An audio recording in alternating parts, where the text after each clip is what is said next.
The second video, it's going to go over the second video that I watched for this week. It is Kathy Platoni.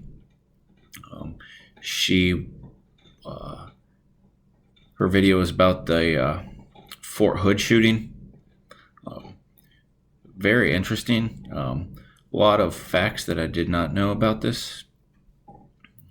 From what I had read and learned, I thought that the shooter was going through like depression issues, monetary issues. I didn't fully realize that this was a terrorist event. Starts back at the beginning when the warning signs were there. She references how there were multiple people and branches that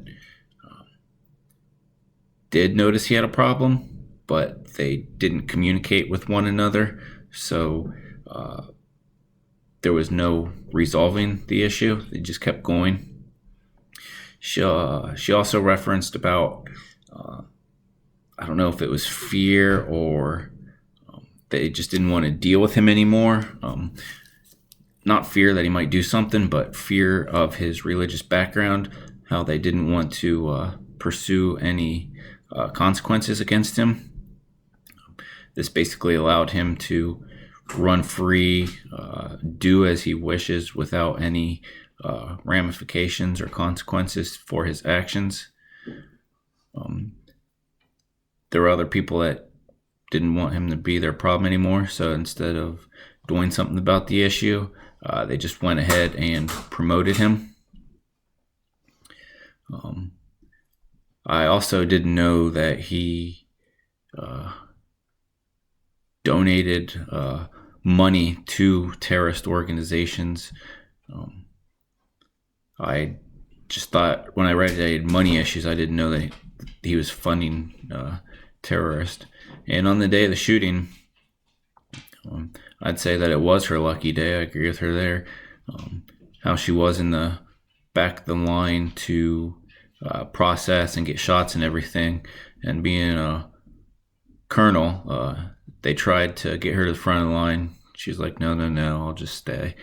And then to help speed up the process, I believe, they took a group of people from the back and took them to another site.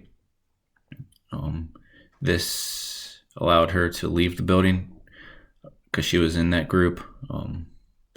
Being able to leave the group, I believe, probably saved her life. This is the day the shooting occurred.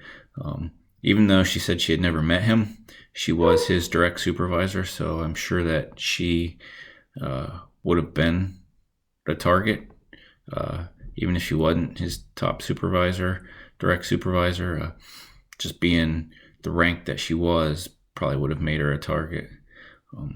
There were some very wonderful insights in this video. I thank her for sharing it. I learned a lot, and hopefully we don't have to deal with any more of these incidents. And if we do, hopefully everybody's prepared. Thank you.